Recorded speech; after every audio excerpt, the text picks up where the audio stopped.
Okay guys, it's Miss Nagel. I am here. I'm going to make a quick little treat that you only need 4 ingredients. You need a cup of sugar, white sugar. You need 1 cup of peanut butter, an egg, and a teaspoon of vanilla. And then if you have some chocolate chips. Okay, we are making peanut butter chocolate chip cookies. Daisy's helping me with the filming. And she has the hiccup, so bear with her. So we're going to start with the cup of sugar. I'm going to dump that in. Now, if you don't have a stand mixer, you can use a handheld one that has beaters. Okay, so put all that peanut butter in. Remember, to get sticky things out like peanut butter, you can spray the inside of the measuring cup with a little bit of cooking spray. Okay, and then you want to crack the egg.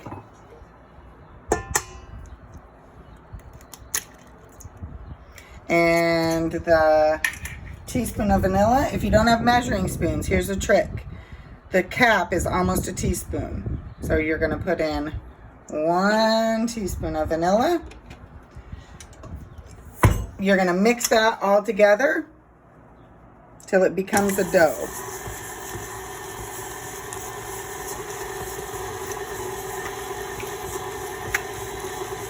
Make sure the egg gets mixed in and the sugar on the bottom.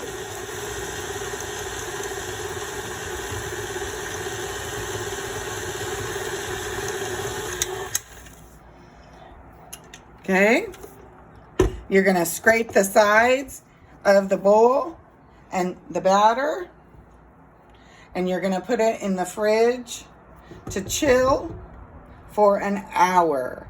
You're then going to roll them into a 1-inch circle or ball.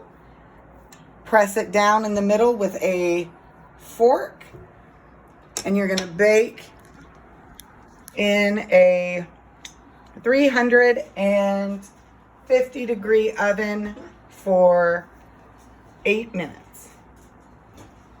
Enjoy.